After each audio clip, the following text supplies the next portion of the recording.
Good morning and welcome to the Rewind Show, the Sunday supplement 224. I'm Steve Brown, and over there, sat at home, is Brent Peters. Good morning. Good morning. How are you? I'm not too bad. Yeah, I'm doing okay. It was we were just chatting then what we were going to talk about first, and got to say yesterday, fingers crossed, toes crossed, the weather behaved itself, and it were a resounding success. Yeah, it were fantastic. I mean, listen, we broke every rule in the book in terms of football, and when I say football, I mean we broke every rule in the book of hosting an event within the stadium in its current situation, if you follow me, with what's going on. But do you know what? With a bit of, I always say this, with a bit of plan, prepare, and present, we managed to deal with it. And lady luck with the weather. And lady luck with the weather. You know, we all crammed down in one little corner, and that written, it's it's like anything else. It's how you make it. I'm really pleased for the the Walker family. Gary and his family, because it were 5 years. It were 5 years since the tragic circumstances of why Dawn, Gary's sister, sadly left us, and again, the community of Bacup, which we always say this, in tragic circumstances, the community of Bacup, no matter how much of a stigma sometimes Bacup has with it, the community always rally around, and they come out and support their own, and they supported in numbers once again. Yeah, spot on there. How there's a togetherness in the community of Bacup. We saw it in the first year, which were brilliant numbers for the first year, but then to do it again 5 years later, brilliant, absolutely fantastic to see. Yeah, it were, and it doesn't really, how time flies as well. It don't, it were, it were fitting. It were, I were a bit uneasy about it. Listen, I was a bit uneasy. I'll be honest. I was uneasy because there was health and safety issues. Because of what's going on in the stadium. There was, it was. If in an ideal world, I would have liked it to be moved on a little bit. You know what I mean? But it was poignant. The family couldn't change anything. There was a lot of people coming from other parts of the country. There were hotels booked. So we had to make it happen, and we made it. Like I said, you wouldn't have got away with what we were doing in a football league season, in a football. We wouldn't have got away with it. We're not allowed to do it. But listen, it was a private event. When I say private, it was organised by Dawn's family. Yeah, it was nothing to do with us. It was nothing to do with Bacup Borough, and it was for the money that was made was for a good cause in Mind, the charity Mind UK. So, in the difficult circumstances, we had to make it kind of happen, and we did make it happen. And I've got to just thank, everybody. I've got to thank everybody that participated, like Gary, Nicole, which was Dawn's daughter, Chloe, and Cameron, which were Dawn's children, Lindsay, which Dawn's sister-in-law, and Chantel, the sister of Dawn, and then equally the staff at Bacup Borough in terms of, Deborah, did a fantastic job as she always does, backed up by Jane Pallister and Susan in the kitchen, and Joe and Ailey, serving out of And Michelle, let's not forget Michelle. She watches this show. And Michelle as well. Yeah, the backup mechanism was excellent, and I apologise if I missed anybody out. And it was great to see as well. Our local MP made a guest appearance, the Right Honourable Andy McNair, and I'm pleased that Andy popped in. I mean, listen, politics aside, at the end of the day, he's representing the Rossendale Valley, and he's a good guy. He's very much is Rossendale, Mr. Rossendale. I mean, I'm not going to talk about other MPs or anything like that, but one thing about Andy McNair, no matter what colour you are, whether you're red, blue, whatever, the one thing about him, he's very much hands-on Rossendale. He lives in Rossendale. Yeah. He eats, breathes Rossendale. And it was great to see him, there supporting this this event. And he was also up there, wasn't he? He was walking around with Jane, I believe. We were having a look at the redevelopment and how things are progressing. Yeah, he were, and he were quite pleased that that's like we keep saying that's it were quite, because it's all about the community. That's when you think about where it were previously and where it's heading and where it's going to be. It's not, like I said, it's not really for Bacup Borough and Brent Peters or anybody. It's for the future. It's for it's for the community and the community to utilise it and for us to make sure that we support the community in every which way possible. So yeah, he were taken aback that things are happening on that front, and there'll be more to come.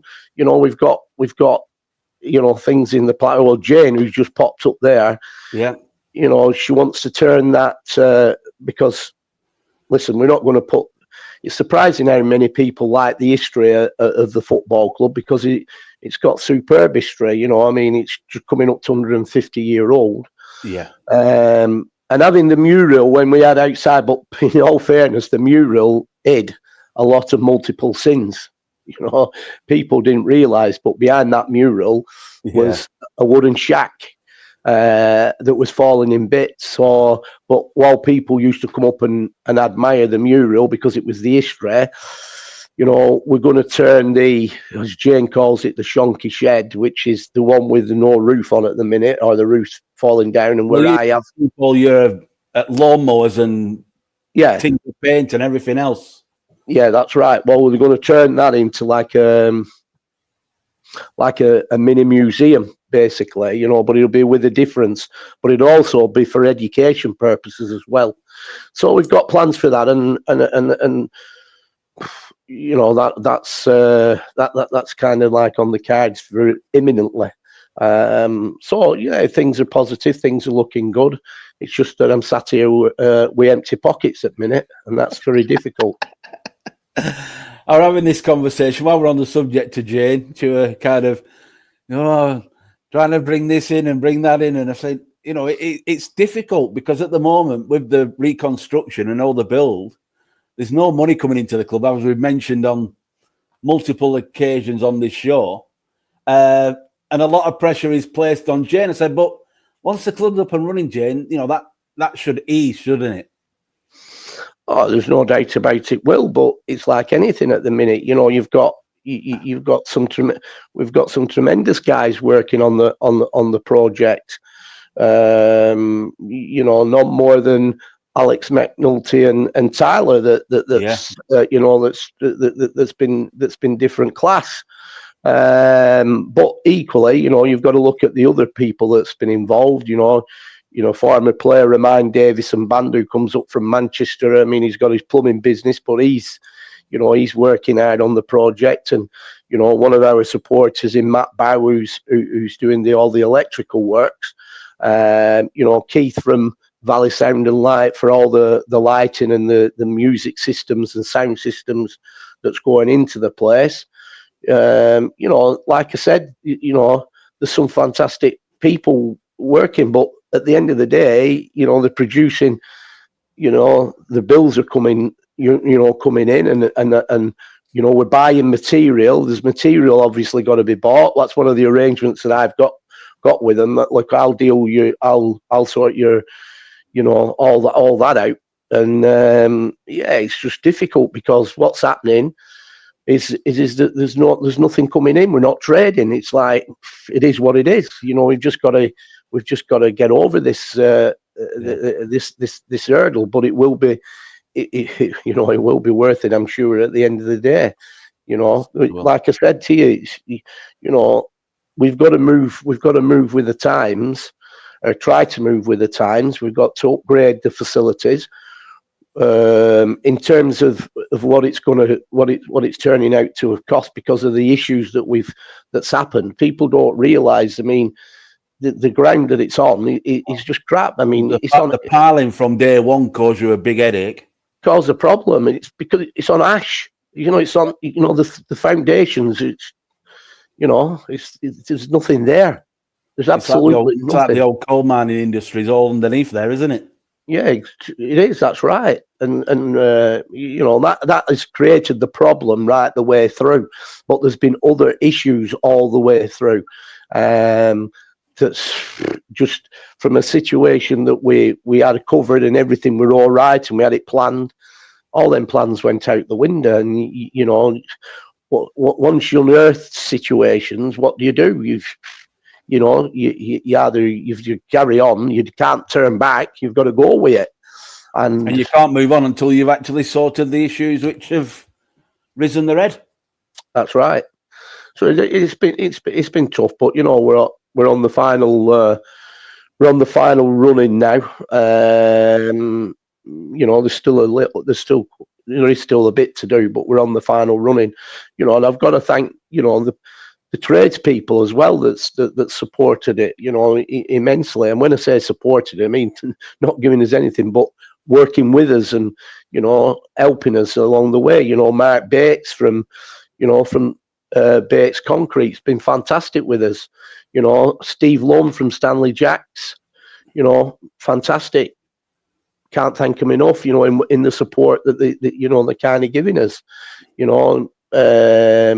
JJ Ormrod, the kitchen's one of our partners.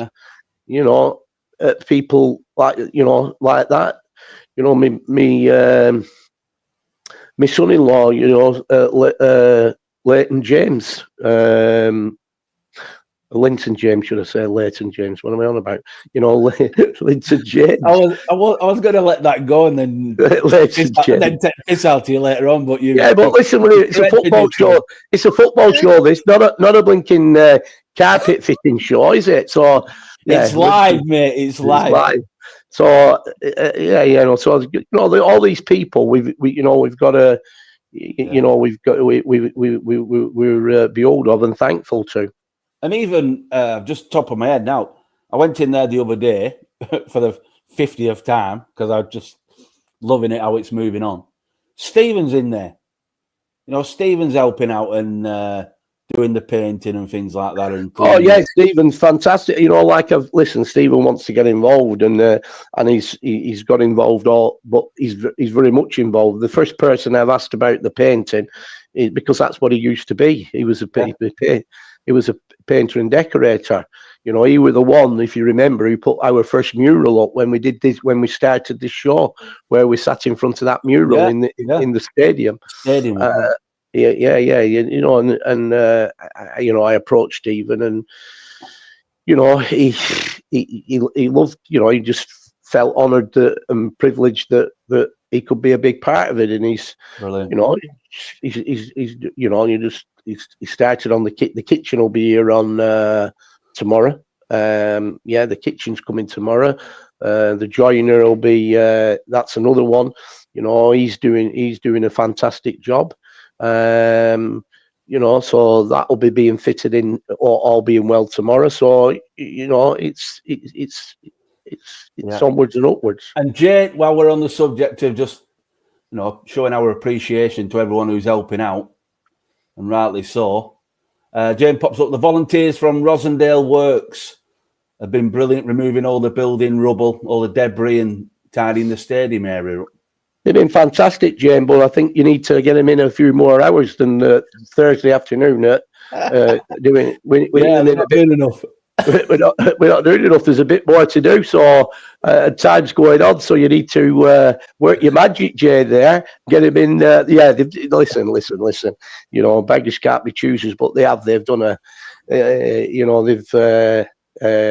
done a fantastic job. Really have, and they did a fantastic job on Thursday in getting the stadium organised, if you will, so that people couldn't access dangerous areas. Yeah. Which saved me a massive job. So again, thanks to them. Brilliant. Let's move on to the football, because there was a Brent Peters 11 taking part, and it was an opportunity for you to look at some of the regulars that have been with us for a few seasons, but I mean, take a look at some of your new players. And I've got to say, I was really impressed, Brent, with the new lads who've joined us for this coming season. Yeah, I'm well impressed. I mean, with everything that's going on, and I'm juggling a lot of things at the minute, with one thing and another, and trying to run my business as well. And I've got to give some mounting credit to like Ryan Russell, Nigel Langley, and Alan Taylor, who've, when it comes to taking the coaching and that, they've done it. They've picked the baton up. They know exactly what I want. They know exactly, the way that we want to play, and they've implemented that into the training sessions, which have been, if we look at last season and even the season before, we're trying to improve on it season by season, where we can be a bit more, positive, which we've always been positive in possession. But one thing you've got to realise that, that's when we're most vulnerable as well, when we're in possession, because in the past, what's happened is that when we've got the ball, we seem to have a lot of players that want to be joining in, and we go gongo and we go forward with great numbers. But the issue is with that, we've not had really leaders on the park that can go score. Hang on, we can't all go. At some point, it's like they're playing with no fear. And at some point, what happens is, whether it's an over it pass, whether it's an under it pass, whether it's they've got a footing and they're breaking on us, we're leaving big holes for them to counter into. And the issue has always been in the past is that when that's happened and we've thrown bodies forward and thrown them forward, collectively in numbers, it becomes a race then coming back. And many times and games that we've kind of struggled in is because we've come second best in that race. And you shouldn't be having a race coming back if you understand what I mean. We should be set. Ready for them, yeah. Yeah, we should be set and organised, and that comes from leadership, but leadership on the pitch, and what we, to take it to that next level, what Nigel, Alan, and Ryan have been trying to instill in them in kind of training. Whilst we're encouraging them, that they go forward and step in, but we've got to understand when that happens. We saw it yesterday. In one situation when let me just get my pad, when Tyler when Tyler stepped in, and he kind of not just stepped in, but he kept going. Oh yeah, into the penalty area. Yeah, and basically he ended up assisting a goal. Now that's great, that's fantastic. We encourage that all day long, right? But somebody's got to realise, hang on, somebody's got to drop in where he's come from, just in case we lose it.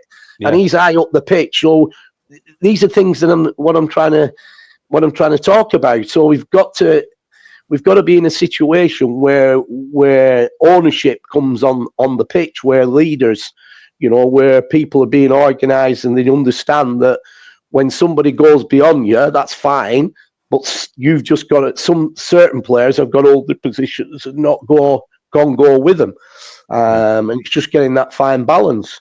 And equally, on the other side, and it happened. This was something else that happened yesterday. Now, we've talked about this in the close season. previously, let's talk about a midfield three previously, because it's, you know, one thing that we, as a group, we've always been with the young players, and they don't talk like they communicate like they should. Now, to simplify that, what we've basically said, right, because when you don't talk, talking can get you out of loads of scrapes. You know, so it's so important. So equally, what's happened before, we'd say it's 3v3 in midfield. We'd say, right, you identify your man and you stick and play in his area. Now, we're kind of trying, so that means that when something happens, that we lose a goal, nobody can pass the responsibility and turn around and say, well, it weren't my man, it weren't my man. Well, we know whose man it were because we have you wrote down and we know you picking up. So they're answerable. Now what we're trying to do, so what that does, and I get it, because that situation could arise or were arising, you get certain players that would think, oh, well, I'm not going to be expansive here because I'm going to just sit in my comfort zone and be able, because I'm not going to be shafted or singled out because I'll cope with my pants down when I go forward. Rundown, yeah. So they were kind of like not doing it. Or not doing it like they should do it. So we've had a chat in the summer and basically saying, right, okay, we'll give them ownership then. So it's 3v3 in midfield.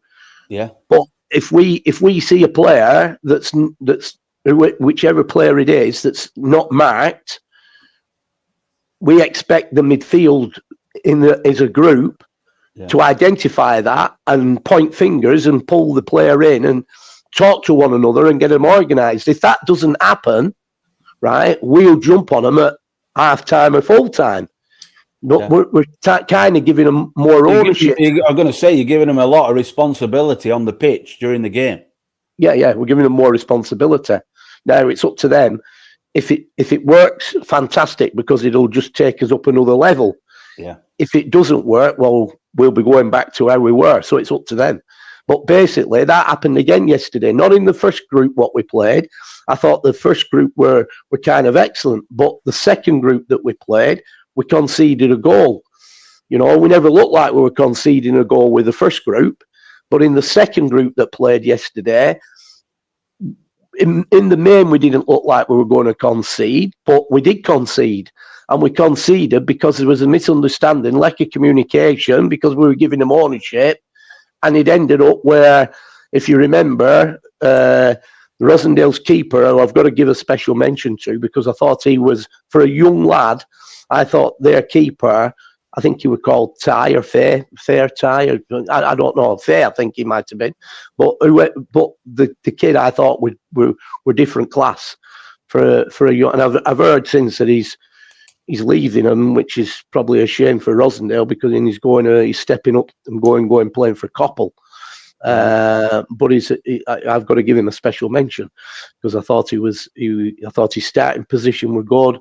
You know, I thought his some of the saves he made were excellent. You know, he was assured. But going back to the goal that they scored, what I'm trying to say is that when our keeper, when he saved the initial shot and then it's come back out, the lad's had a tap in, you know, he's had to follow it up and he's unmarked.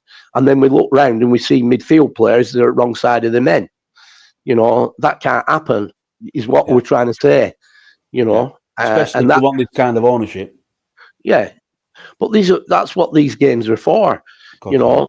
Let them express themselves. Let them do what we want them to do, to be positive, and equally let them take more ownership, because it shouldn't be. We shouldn't have to come in at half time and start lambasting people because they aren't taking the responsibilities. If the players themselves take ownership, they're answerable and should be answerable to their own teammates.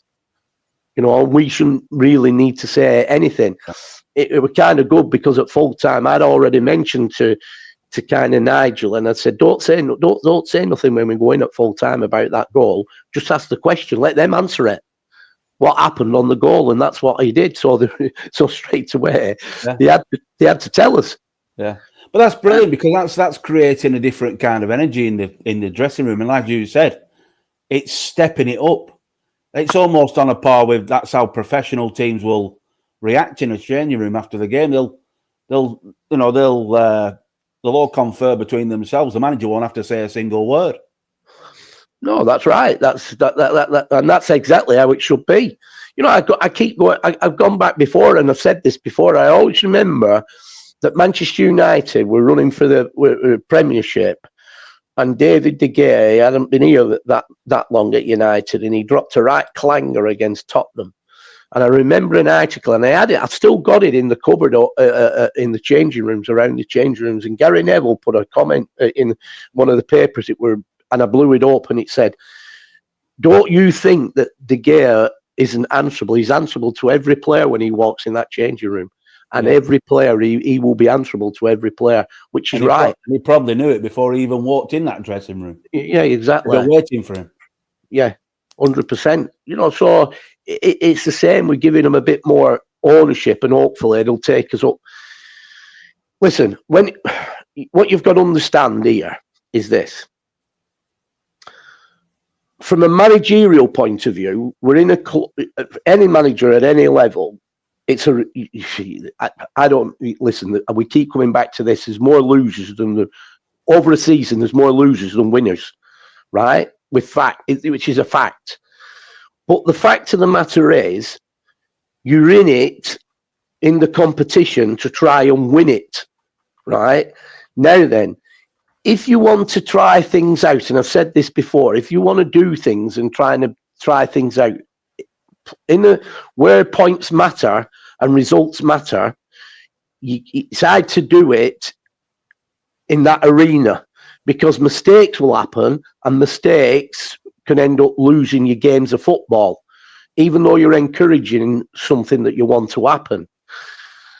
And if you keep losing games of football, and fans get disgruntled, and this is at every level, and managers' jobs are on the line, then, you know, from a managerial point of view, it's all about grinding results out. Now, if you look at the situation that I've been in at Bacup, where there's hardly been any money, so basically you can't go out and get your experienced players, that loads of experience in the side, that automatically will organise everybody on the pitch.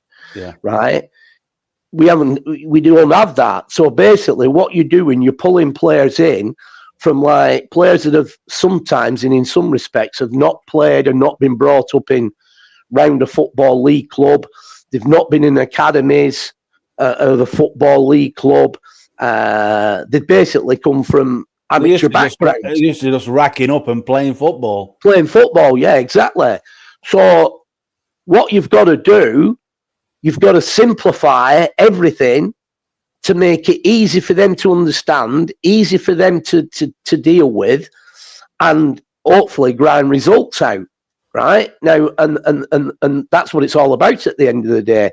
So when you watch, so if you're a manager that's walking in a place and you organise players to make it simple like that, because the players haven't, really are educated to that point, what happens then is that when you're grinding results out, if them players look and see what the professionals do, they might go and say, "Oh, the professionals do this, they pass on, they do that." Yeah, well, that's fine. But they're working together every day, yeah, right?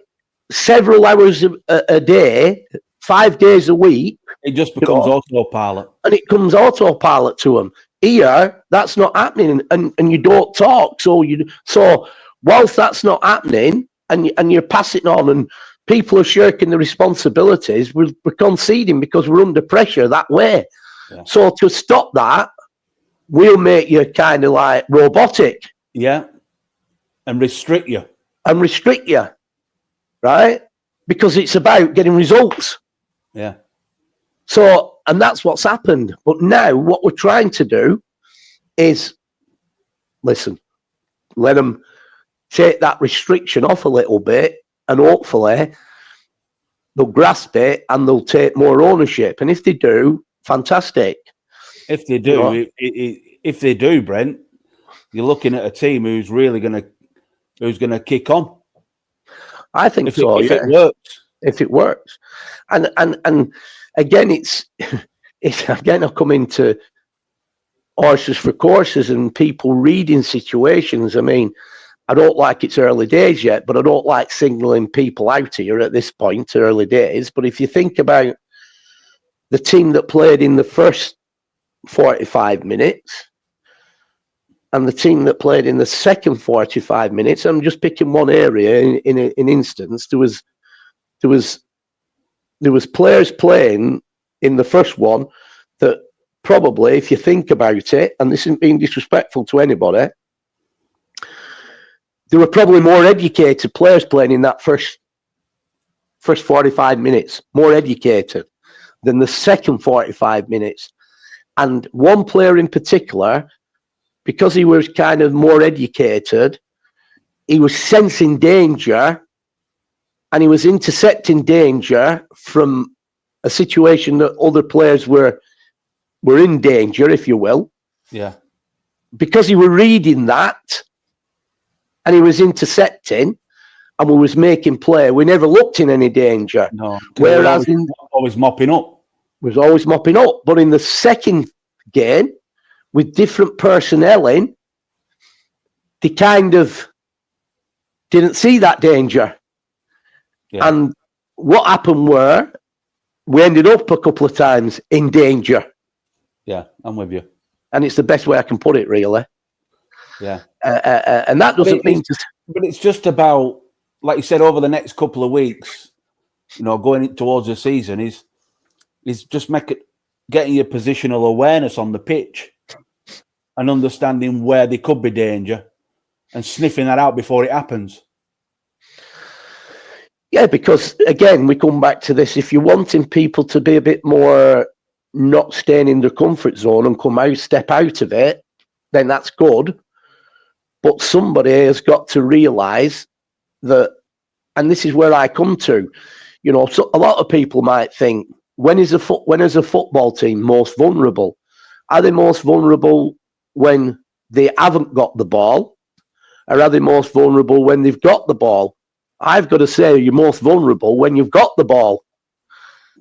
Because when you've got the ball, people see opportunities and start running to support you and don't have an ounce of any ounce of inclination about at some point we'll lose this ball. And then your structure's all fragmented and you're not where you should be. Correct. And then it only needs you to be like, so we're breaking. So let's say we're breaking in numbers, right? And there's no discipline and there's nobody behind them that's saying, whoa. So let's say we're attacking down the right-hand side, right? Whether it's wide or inside, down the right-hand side. And the guy's steaming down the left-hand side, going in, and he's steaming as well. It takes somebody that's on the pitch behind to go, hang on, this can't be right. Because if he overhits this pass, or if he underhits it, or it gets cut out, we're blinking exposed here. So somebody's got to open their mouth and put the reins. Yeah. And put the reins on the guy on the left-hand side. Whoa. Just drop in, half and half. Don't go bombing on there. If we lose this ball, we're absolutely knackered. Yeah. If they intercept, it's just going to take one throw, one kick to switch the play to the other wing, and you've totally stretched them. Correct. So what I'm saying is you're most vulnerable when you've got the ball. Yeah. And that's where we've got to educate them that when we've got the ball, we need support, we need men forward, but also we need to make sure that the door's closed if we lose it. We're in a position, because what happens is you get, let's say you've got a midfield runner and you've got two midfield runners going in supporting, right? Or even all three, they go supporting. So that their players drop back with you because they've got to defend against them. But as soon as they win the ball back, they might be quicker on the break going forward. And you're trying to run, and it's a race then to try and get back in. and you're losing the race. But you don't want, I say it all the time, you don't want to be racing against players. You need to be set. Yeah. So if you're set and you know where you are, you can position yourself to hold people up, defend it. Yeah, exactly. So these are things. But to be fair to Nigel and Alan and Ryan, if you could see glimpses of what they've worked on, and that's only in a space of 3 weeks of training sessions. So I thought the new lads who came in and the tempo of the game was very good. Yeah, I thought it was a good game. Listen. You can only play again. I'm not going to say anything about the opposition. I mean, we're going to play a lot better opposition that we're up against. Yeah. But listen, you can only go against the lads that are in front of you, and it's not about the opposition. And this is what I tried to say. And it wasn't about the result. And it wasn't about the result. And that's why you, and rightly so, and I agree with that, because I noticed on Twitter this morning somebody were asking what result it were, and somebody's obviously piped up and play that game. But we're not playing that game. We're not here to embarrass people. It's not about that. We're not interested in that. I even said it because I heard somebody say at training, there'll not be a right good side that's out. What difference does it make what's out? It's about what would you rather do as a player? Would you rather spend your Saturday afternoon doing time runs round Hollingworth Lake and bettering your runs every time, right? Or have you got a ball and you're trying to implement a strategy of a way of playing against whatever opposition? But as you've always said, Brent, it's about what your team can do, not about the opposition. 100%, exactly right. It's about what we can do, and and doing good habits. I don't follow this. I mean, it's saying even the pre-season games. Why would you take any notice of people's results in pre-season? It doesn't make any pre-season. Oh, pre-seasons. There's a reason. Listen, the reason why I can't stand is that I've had situations in the past at clubs I've managed where I've put out strong sides. I mean, I've said this before. I remember at Rossendale, it was our last pre-season friendly. We were playing Bamber Bridge, and I had a top striker. Everybody's there have to sort these strikers and these finishers. And lo and behold, last pre-season match, he breaks his arm. So straight away, he's out for several weeks at start of season. So my main striker, all of a sudden, doesn't start the season because he's out, because he's broke his arm, right? Where else are you going to get for start of season when everybody else is in the same boat and they're recruiting and they're getting, you've had it. There's no chance. So we to start the season really without our main striker. Where's that come from? Because of injury in a pre-season match, right? A competitive pre-season match. Now, I know you've got to have them, and I know you've got to get up to game time, but I think too many of them, you're kind of making the odds. You're risking it a bit, yeah. You're risking it a bit, and that's why that I don't. I mean, that's why when I don't like too many games, I think you can work on stuff behind closed doors and control the environment better. Like say for instance, you could put if you've like 30 players at training, you could pick two teams and you can have an in-house game, right? It might not be as competitive, but the one thing is if it did get competitive, you can control it because you're there. It's your team and it's behind closed doors. If you go and play like, any team you want, if we went and played Ramsbottom, in a pre-season game, it would be freaking tasty and competitive, right? But that's where you're going to pick up injuries, if you're not careful. And it could have a detrimental effect, as we've just said, for the start of your season. So it's kind of getting that fine margin, that fine balance. And that's the reason why I don't take too kindly to have absolute loads and loads of games. I mean, the situation we found ourselves in this season in preparation, there will be more games because obviously we've got to. There's a bit more time before we start competitive. If you follow me. Yeah. But, do you want to just touch on that then, just slightly? No, not really. Okay. It's not, right. It is what it is. Yeah. No, I don't want to touch on it. Good. Anyway, I'll tell you what we can touch on. This young man signed in a car park. A fantastic footballer. Got his own fan club. And yet another good performance yesterday and bags of energy. Oh, Brady's a good lad. He's a good lad. I think he's an all-round sportsman. Listen, he's got to make a decision like everybody else. Do they want to try and make a career out of that girly game? You know, or do they want to play in a man's game? You know what I mean?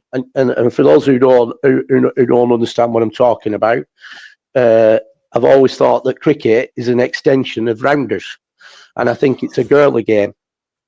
Right? That's just my opinion. Right? No. I've heard he's pretty good at both, though. He is. But as Matty Cross once told me, now for those who don't know who Matty Cross is, he was a top defender that I once had playing, and Matty Cross's brother, I think, represented Lancashire at cricket. He used to say to me, "Well, you get in there and face the ball coming down the wicket at 100 mile an hour." Oh. But listen, it's just my little bit of a tongue in cheek. But Brady, yeah, I mean, listen, he's a good all rounder, and he's a good lad to have around. He's an excellent. He's an excellent footballer, and he'll just go from. And he's so versatile. You know, I mean, listen, he can play left side centre half, he can play left wing back, he can play left full back, but he can also play midfield. I mean, he was at Bolton Wanderers Academy, and he was a midfield player. You know, I like him in midfield. We played him in midfield against Skelmersdale last match of season. Yeah. So you know, he's fantastic for us, and you know, the fact that he's Bake Up, he's a local lad. It's even better. And for me, you know, listen, he's a chip off the old block. And when I say the old block, I mean I go back. I signed his dad on back in. I signed his dad. His dad were a good centre half, young lad. I signed him on 1988 for Rossendale United Reserves. Wait a minute, you got it written down. You got it written down there somewhere. I have got it written down. Yeah, I did my homework last night. You know, I come back to that plan, prepare and present. So I did my homework. Yeah, in 1988, I signed him for Rossendale United. The object were that the players I brought in for Rossendale United Reserves had to be good enough to push the first teamers at Rossendale, and that's what he were brought in for. And he were pushing the first teamers at Rossendale.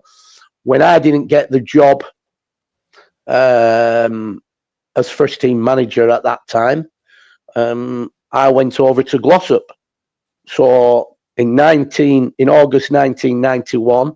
I took over at Glossop, and Liam was one of them players that I took over to Glossop with me, and he was an ever present in that team, and it was a successful team as well. So Liam was Liam's been an excellent player, an excellent centre half, and he's a chip off. So how many other managers? I'm probably showing my age now a little bit, but how many other managers have managed the father and the son? Yeah. Which, you know, in all fairness, I'm kind of proud of that as well. You know, I mean, it means a lot to me to manage Liam, his dad, and now I've got Brady, and he's a really good lad, and he's a really excellent footballer, and we're pleased to have secured his services, for Bacup, and long may that continue, because he's a big part of the community. He plays cricket for Bacup Cricket Club, and he plays football for Bacup Borough. You can't have it any better, can you? No, you can't. Absolutely brilliant. What else we're going to move on to? Let's just give. He's probably going to be watching on his Sun Lounger. Billy Blake was another signing. I think we gave him a mention, but he was in the paper this week, and let's give him another mention. Great to have Billy Blake as well, signed up and ready to go. Yeah, I mean, Billy Blake, like I said, he's earned the right. He came in last season. When I say partway, three quarters of the season, he played in goal. All crew away, his first match. He's just grown in stature, and he's gone from strength to strength. And again, in Billy Blake, I see,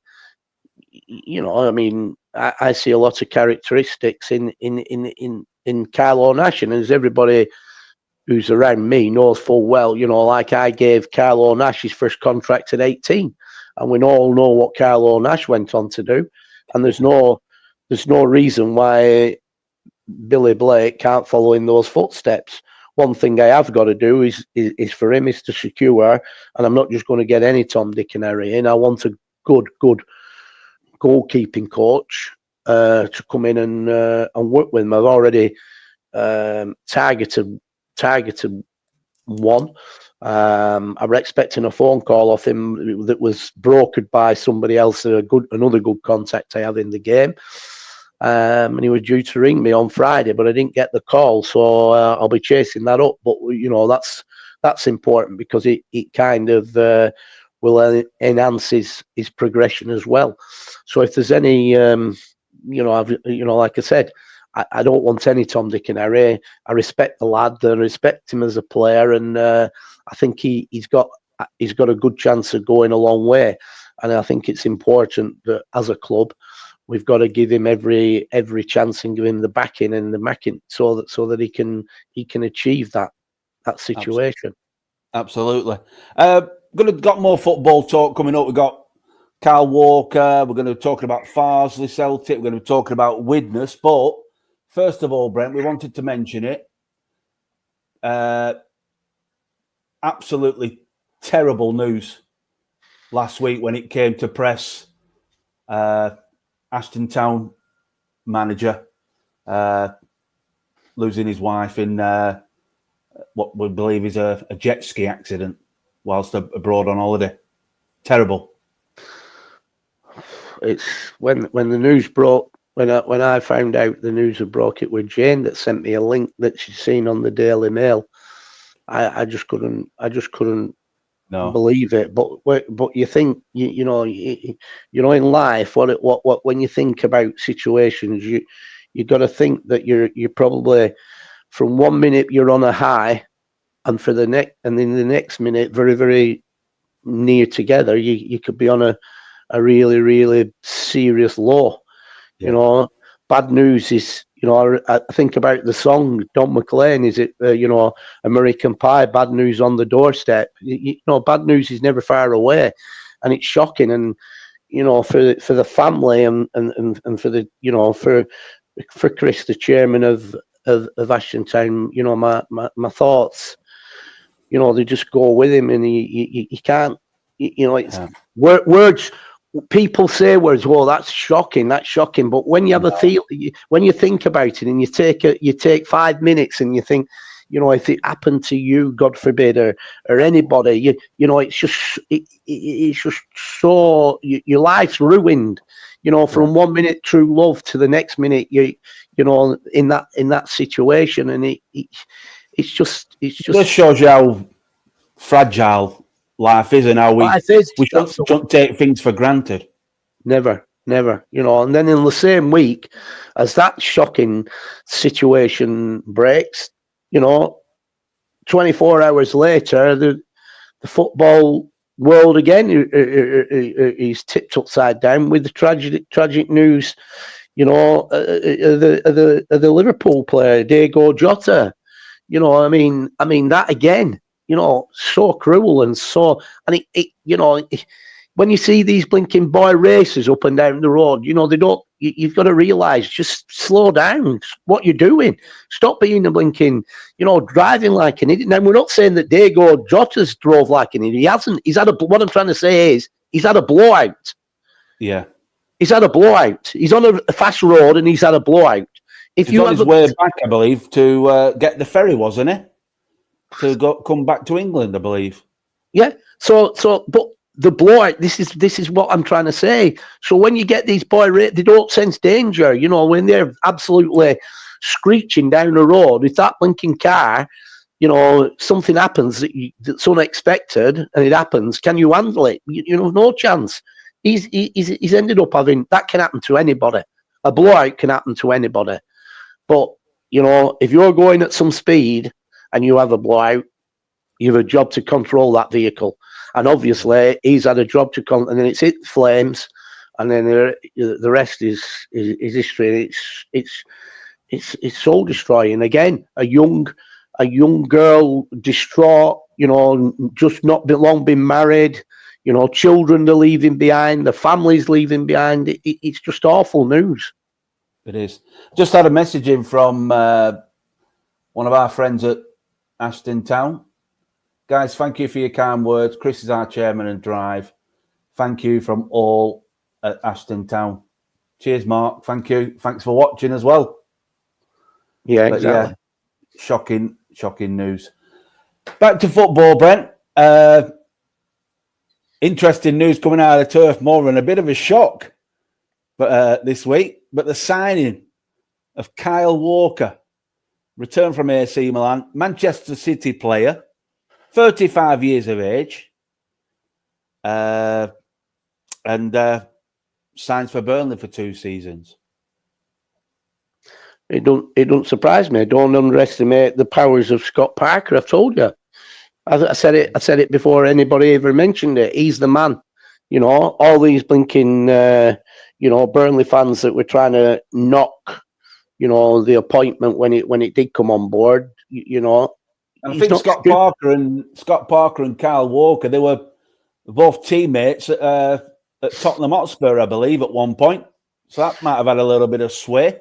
Well, I think there's a few things that might have had a bit of sway here. I mean, there's no, it's a well-known fact. I mean, Kyle Walker spent a lot of time with Vincent Kompany at Manchester City. Vincent Kompany will still have blinking, the fact that Vincent's been at Burnley. There'll have been words passed and exchanged and what sort of a club it is, due diligence that have gone on, and and the fact that there's a relationship there with Scott Parker, and but listen, it's made for both parties, because Burnley, let's be honest, really, and this isn't being disrespectful to anybody, this is ardent facts, and this is why they go up into the Premier League. And they might be there for a couple, and then they come back down, and then they go back up again, because they can't. Again, they're competing against blinking massive, really big clubs that have got blinking, mega budgets, and they can bring in the mega, experienced world class players. Now, in Kyle Walker, he's 35-year-old. Where on earth, in all fairness, apart from a Burnley, is he going to get back in the Premiership? Nobody's going to be paying for Kyle at his age. The top 10 clubs are not going to bring in a Kyle Walker. Not at all. But obviously, he's made for Burnley. Of course he is. He's from the Northwest. Yeah. So Burnley's, it's a magic fit for him. Burnley's going to get, take everything away, a well-groomed, experienced, quality footballer that's been around the England national team. I mean, I did a bit of due diligence. Again, he's had 212 appearances at Man City, right? He's had 183 at Tottenham Hotspur. He was a member of the England. He's had under 19s, and I said it on last week's show. It's not about the England team now. It's about the England team, senior team, comes from a lot of work that goes on over years in the background, in under 19s, under 21s, 23s, into the senior team. He represented under 19s. And he's represented England at under 21s, and then he's had 96 full England caps. Yeah. Now you can't take, and he's a naturally fit lad. So at the end of the day, that's it's not that long ago. He were playing for England. Correct. So it's a top signing, and it's a shrewd signing from Scott Parker. Yeah. So I noticed all them plastic Baycup fans were all out of the woodwork yesterday, linking all liking it and putting likes on about him. Well, there you go. So yeah, great signing. I thought. Other football matters. We spoke about it during the week or last week when it came out. Well, I'll start off with Widnes FC. What an absolute... Well, I was shocked. And not just shocked. I was saddened, Brent. What a great club. Gone to the wall. Well, or at least for the time being. Well, this is what happens.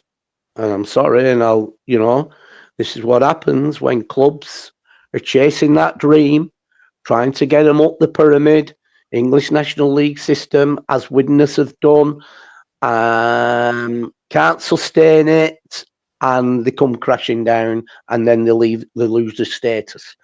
That should be a warning to the clubs, even in our league, that are now throwing absolute ridiculous money at Northwest Counties League. No disrespect to them. Players, it's ridiculous, and what they're doing, they're backing the ranch, and they've come. And because let's tell you a little bit about Widnes. I'm going to tell you. So Widnes, we're in our league, right? As a club, and we played. I think it was 2016. We got to the playoff final.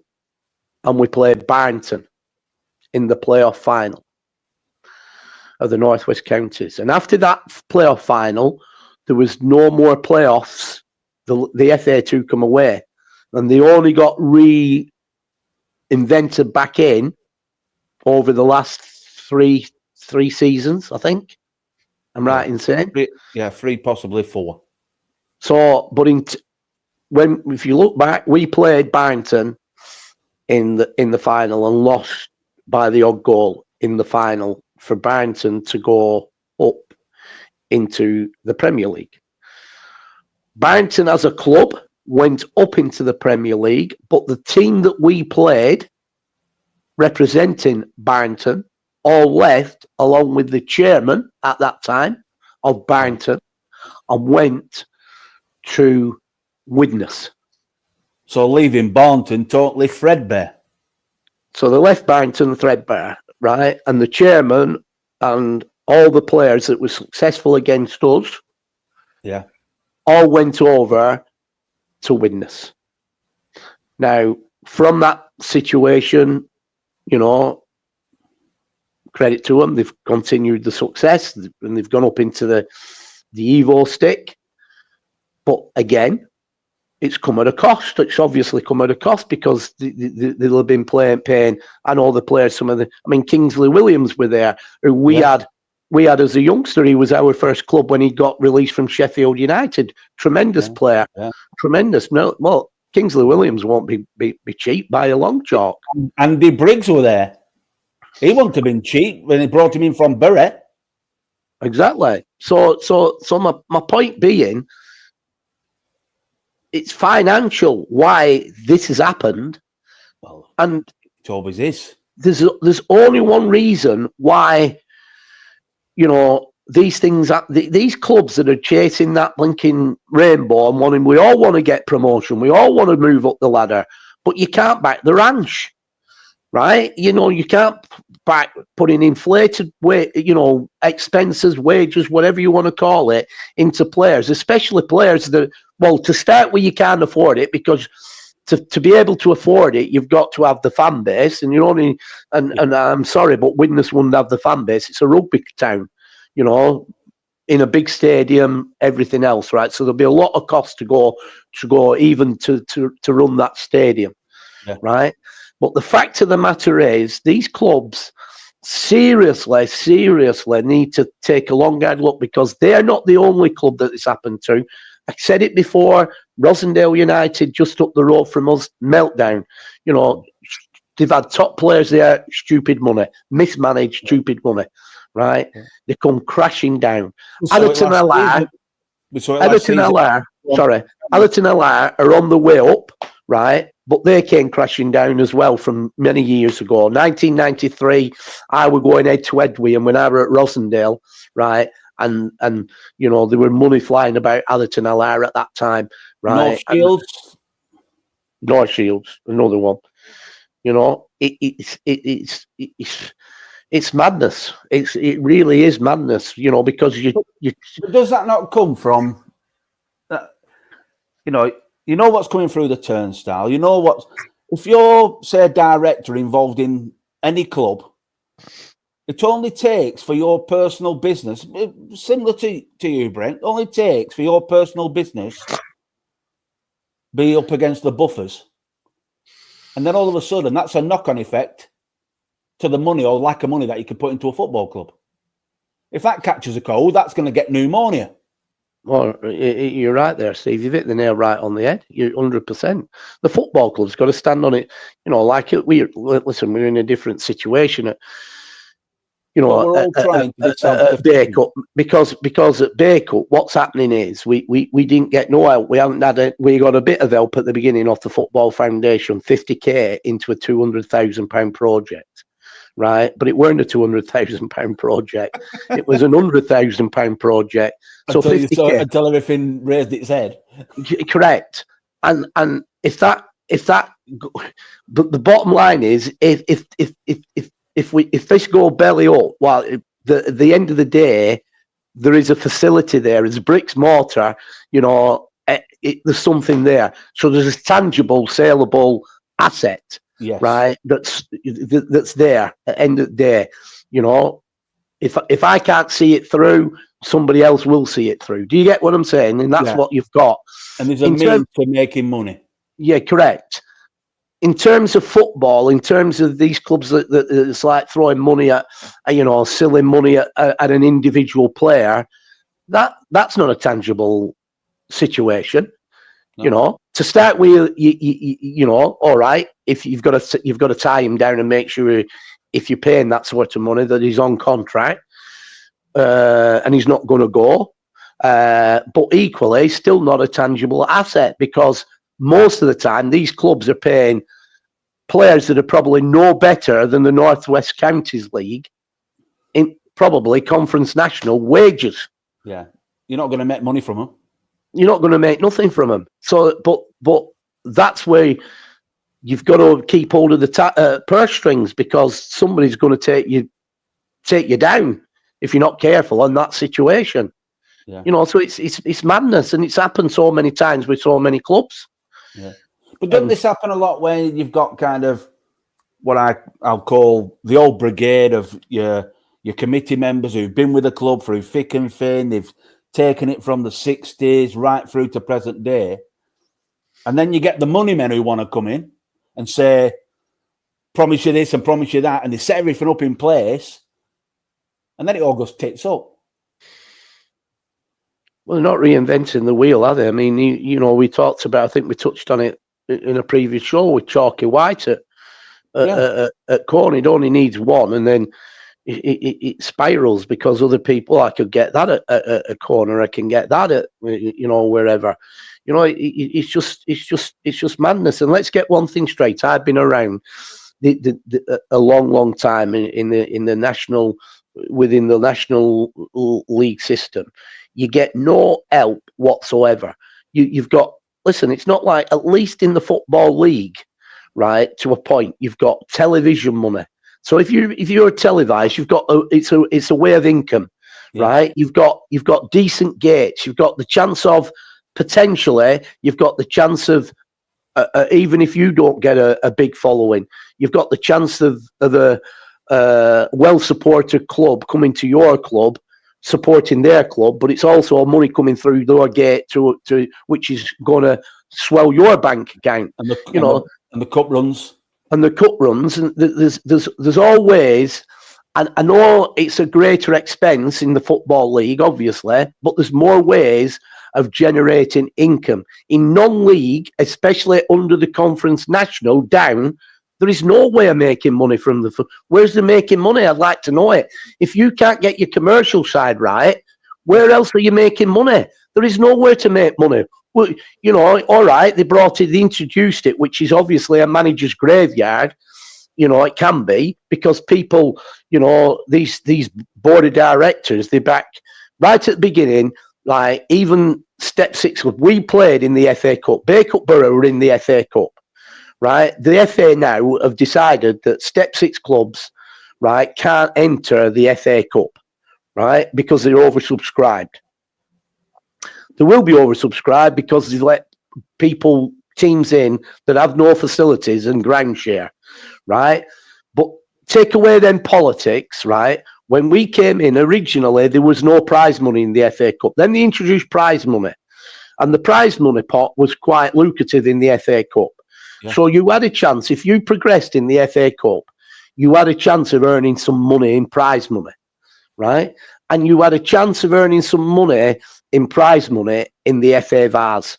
Then were the only two competitions that there is prize money, right? There is no prize money anywhere else. So there's no way. And the televisions don't want to know you, which I find amazing, because in my opinion, when you look at the story, like, and the only reason that Salford City got a blinking, a television program, the Class of '92, and showing the history and the go, because of Gary Neville and because of the Class of '92 and exactly. Because of and speaking to the people into Otherwise, Sky. they want to touch them with a barge pole.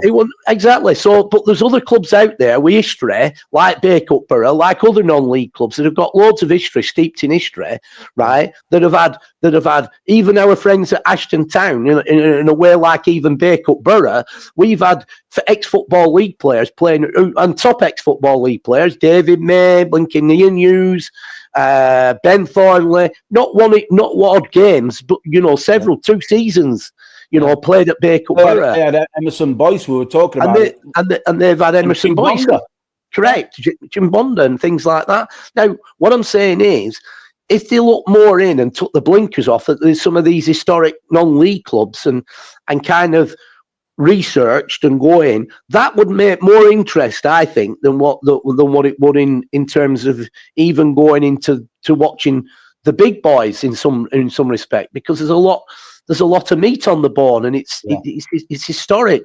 I mean, it's like when what's she called, Jimmy Petrucci's daughter, Neve Stumpeg, yeah, when she came and did that piece at Bacup Borough, the amount of blinking traction that caught on social media were frightening. But again, because she had the vision to come and do it, and people were going, "Wow, we didn't realise all that." When you look into it, so my point is, even football matches, I think, higher you go, you watch football matches, and it's not proper football. It's the beauty of football, right? Yeah. Whereas down where we are, it's proper football, and it's proper football in some respects. I think when you get away from the when you get out to the Premiership, Championship, Division 1, Division 2 is proper football, in my opinion. Well, we see that when the FA Cup does start with the extra preliminary rounds and everything else, the BBC stream a game on their online channels, and the amount of traction it gets and interest is staggering. I know. The support since COVID, Brent, into non-league football, since people have been introduced to non-league football, a lot of those supporters have stayed with non-league football and not gone back. Yeah, I agree. And this is what I mean. I mean, you get no help from the FA. You don't get. I'd like to know what help we get from the county FA. I mean, we just had a blinking cup final at Lancashire Football Association's headquarters, right? They couldn't run a football blinking match if they tried. Seriously, how can you? It just couldn't happen. You know, no hospitality, no blinking. No separate room for the committees or directors. Didn't even get a bottle of water. Nothing, and we didn't even get a share of the gate. And they say that they put that back into the community to, it don't go back in. Well, I haven't seen anything. Where was it go? They haven't. In all my time at Bacup Borough, I tell a lie. They got involved when the blinking roof blew off and ended up in the middle of the pitch when we're in the middle of them storms, right? They managed to tap into some emergency funding and managed to get us some money. That is the only time I can honestly say in my 28 years at Bacup Borough Football Club that Lancashire Football Association have given us any help whatsoever. Didn't give us nothing. So I'd like to know where. So it's no wonder when you look at. I know we're talking about the Widnes situation, and but besides Widnes, there were Farsley Celtics have gone out because everything. Now I can't say I don't know enough about Farsley Celtic, so I kind of don't know. But what I do know is that we get the clubs don't get any help whatsoever, right? Yes, you can apply for grant funding to a certain level to improve certain parts of your facilities. I get that. You can. You can. You know, there's no two ways about it. Yes, you can. But other than that, you get there's no chance, right? You're in a National League system where they hit you with the ground grading for better facilities, right? There's more and more plastic pitchers coming into the National League system more than ever before, which aren't natural, right? And it makes me wonder. I think there's going to be a car crash at some point because it's no surprise in the Scottish leagues, right? They're getting rid of them. Yeah. Right? They're getting rid of them. In the Scottish leagues, they're going, right? But in they're encouraging it because it's. But you know, even physios will tell you. You know, I've got Alex McNulty's working on our project. He's got a lad, Brandon, who's and the Manchester United, one of the physios at Manchester United, I think it's his lad that they've told him he hasn't to do. He's got to limit his hours on playing on a 3G surface because it's not doing him. This is a young lad. It's not doing him any good. And I won't have one because I turn around and say it's not good for senior players, especially when you're in competitive football. It's no good. But what they're doing, they're bringing them in because it generates money. Yeah, I get that. It generates money, but for the community. So if some lads want to come and play five-a-side on a blinking Sunday afternoon, there you go. They'll pay their money and they can go and play five-a-side on a 3G pitch in your stadium. No problem. Right? You can coach a load of your junior teams on it. Now, it's ideal for kids that are supple, right? That are all right, but it's not all, as you're growing up and your blinking bone structure changes, they're a nightmare. You know, and it's no good for competitive football. So it's not just Brent Peters bleating a load of bloody trash and a load of frothy. Go and speak to top physios. They'll tell you. We've got a player 18 months still out in Aidan Husey. Correct. And nobody touched him. None. That's it. That's what I'm saying. It's not natural. But the more and more of these are coming into the National League system, right, which is frightening, right? It really is frightening, right? And I get why clubs, because it is a money making, but it's no good for senior football, and it's no good for competitive senior football, is what I'm saying. And so going back to how you make money. Take that away, because that'll make you money. It will make you money. There's no two ways about it. But unless you're a Curzon Ashton, right, which they've got that model's good, because they've got a 3G that they don't play on for competitive matches. It's outside the ground. So in the Tameside Stadium, it's a grass pitch. Yeah, but they've got the space and the grounds to make money from the external facilities. Yeah. So nothing wrong with that. You'll make money. They'll make money. Yeah. But going back to the Widnes story, though, absolutely staggering. But you just don't bet the ranch, do you? You can't. No, it's madness. It's madness, and there's no guarantees. As we've seen in our league last season, I'm not going to mention any clubs, but it's not everybody knows it. They throw money at it, and they didn't get where they wanted to be. And there's no guarantee, because I'm telling you now, the county's Division 1 this year will be really, really tough from bottom to top to bottom. It's going to be tough. So there's no guarantee. Even the clubs coming in, Brent, Fulwood Amateurs have been around for a long time, well organised. They're going to be no pushovers. The new lads coming in. Oh, well, the heck. They're going to be well organised. 100%. And this is what I mean.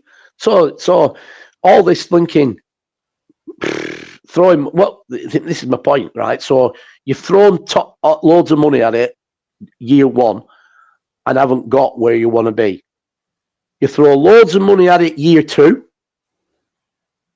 and if you don't get where you want to be, you throw money at it year three. Do you want to? Have you got it? Exactly. There you go. That's what I'm saying. But it's not that as well. If you throw money at it year one and you fail, and you throw money at it year two and go up, to stay up, you've got to even throw more money at it. That's just to stay up, not to compete at the top. Yeah. I think Andy Holt at Accrington put it in a nutshell once. He said, you don't make money, the higher up you go. And you don't, because it's just a cash cow, isn't it? 100%. 100%. You know what I mean? So unless you've got some thinking really, really rich person at the back of you, and I mean they need to be rich, really, very, very rich, it's a car crash waiting to happen. You've got to look at self-sufficiency. You've got to look where you are, what you're about, and your limitations. Yeah. Spot on. Anything more to add, Brent? There must be something else we've forgotten. I don't know if we have. We didn't mention it last week. We didn't mention it. I'll just mention it very quickly.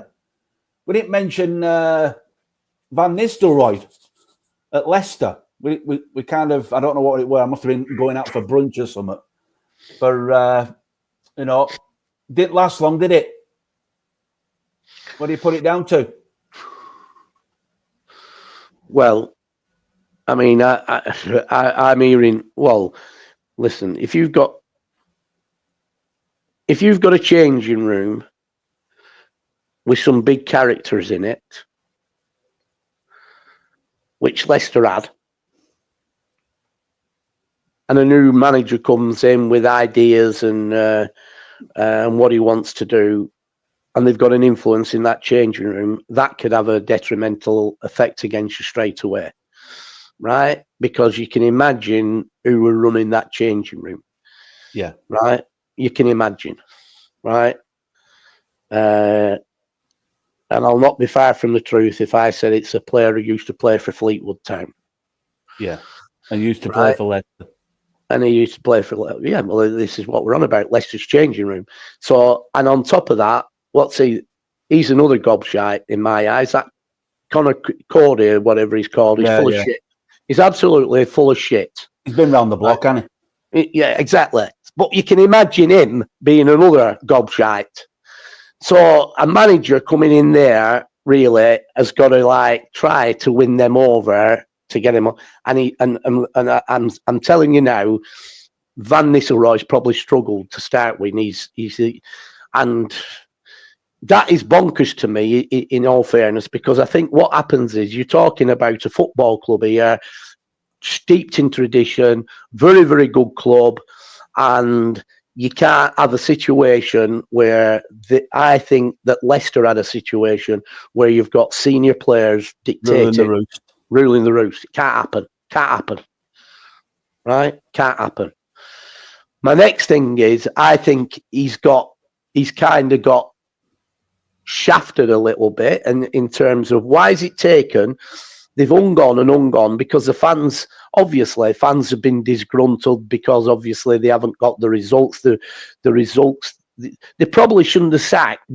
This is before you sack your manager. You should be careful what you wish for, shouldn't you? Yeah. Because I think the previous manager, you weren't doing that bad. He were doing all right. But because he's come from a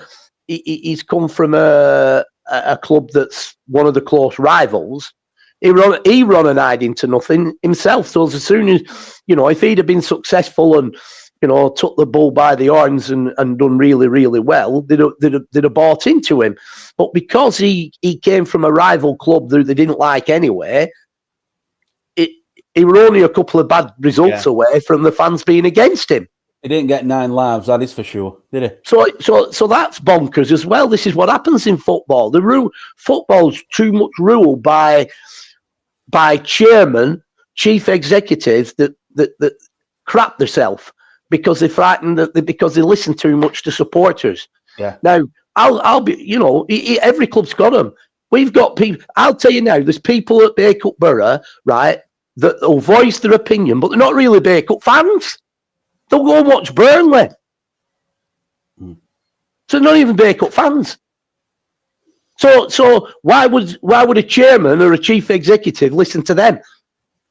You listen to what they say about Burnley, and it's freaking rubbish half the time that comes out their mouth about Burnley. They were moaning about Scott Parker, not moaning about him now when they've got him back in Premier League, and he's just made an astute signing, a blinking, Kyle Walker. So my point, what I'm trying to make is, right, fans are fans. They pay the money. Listen, if you want to go, this is how best I can explain it, right? We've got a business. The entertainment business, if you want to go and pay to see Billy Ocean at Leeds,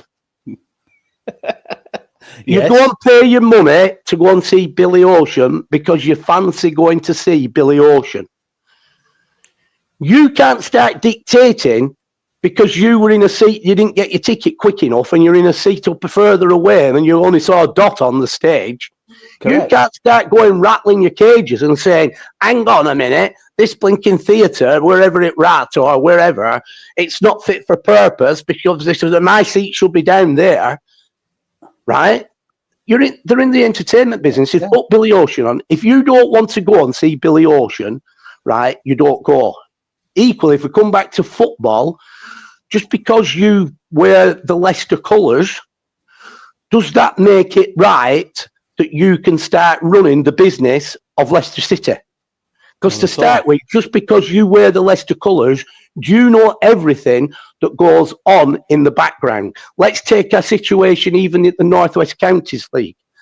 There'll be people now bleating about what's happened at Bacup and the fact that we're not starting when everybody else is starting. But what they don't realise, and they'll turn around and say stuff like, well, could they not have played a few games away from home? Well, yeah, we could. But when you immediately start playing football, the cash cow comes out because you have to pay expenses. You have to pay your contract players. So straight away, you've no money coming in. So again, you're back in the ranch. Yeah. Because what you're doing, you're throwing money when you haven't got money coming in. Yeah. So that's probably a month of you having to pay players and no football taking place or selling a pint of lager at the club. And the other thing is, because you've got to tick boxes, you've got to have a facility for toilet facilities on your ground. With the new build, right? Because you've got to have hospitality separate, even though Lancashire FA don't have them, we do have to have it. Yeah. Right? We ain't got them because it's not ready. It's not finished yet. It's not ready. So behind people who don't understand that situation, who don't need to understand it because it's not their business. They'll all be chirping and having an opinion on what's They'll going on. have an opinion, but they don't understand because we fail. Yeah. Everything at the minute, and it's just we know where we are, we know the time spans, and we know where we'll go. And it's been no fault for us, though, Brent. You know, we know the situation, and the people who need to know, which are the Northwest Counties League Committee, who've been fantastic with you. They know the situation and help you. Exactly, but yeah, exactly, and we're grateful for that. Ever so grateful, and that's what more clubs should be doing if they've got issues. I once remember getting criticised because we'd done some work. We hadn't informed the league, and it ended up being a car crash. And then the league came down on us. Why have you never informed us? So the best policy is you inform them and keep them in the loop, right? But my point, what I'm trying to make is this, right? The point I'm trying to make, nice to see Russell, what a top guy. He's gone out to Australia. He's tuned in from Australia, Russell. Yeah. One of my former players. We're going to bed soon. Yeah. So anyway, coming back to that situation. So my point being, right, why is people trying to run, right, because they pay their money to go and watch Burnley Football Club, and it's something that they've always done because their mum and dad used to go to Burnley Football Club, but they have a divine right to dictate to the chairman or the chief executive or anything how that club should be run. You've got no right. If they don't like what's being dished up, don't spend your money and go.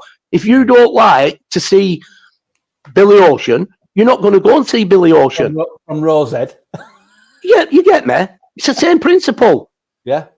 No. So my point is, too many directors out there, chief executives, they will under pressure of fans and supporters, right? When really they're running the business, they're operating the business, they operate it how they see fit best for their empire. And believe in what they're doing. And believe in what they're doing. And if people buy into it, happy days. If they don't buy into it, then they don't buy into it. It's simple as that. You know, players, let's be honest, on football clubs, players, it's a revolving door. Players come, players go, right? Now, there'll be an element of people.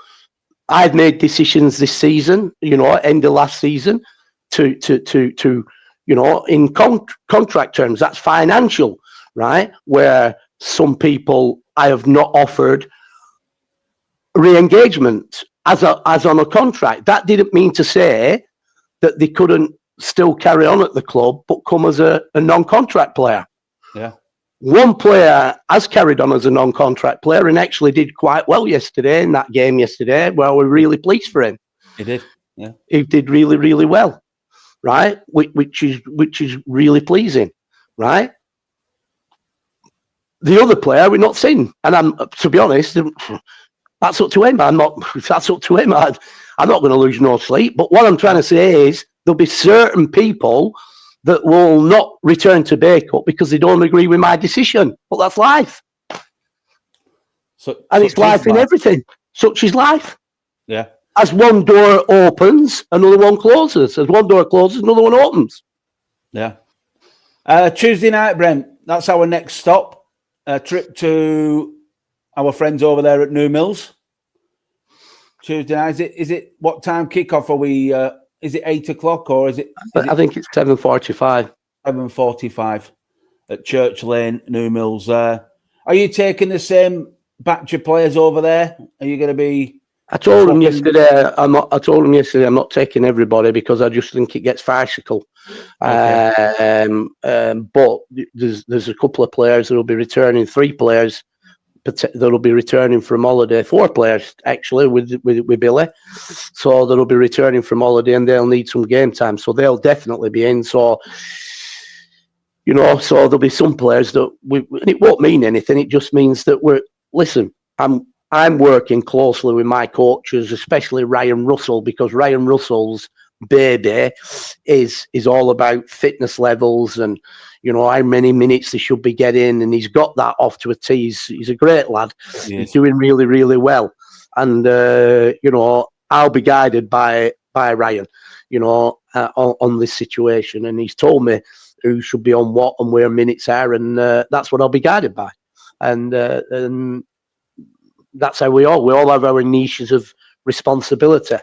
And so some won't be going, but some will, to replace who's just coming back off their holidays. Excellent. And as we always say, all is good, Brent.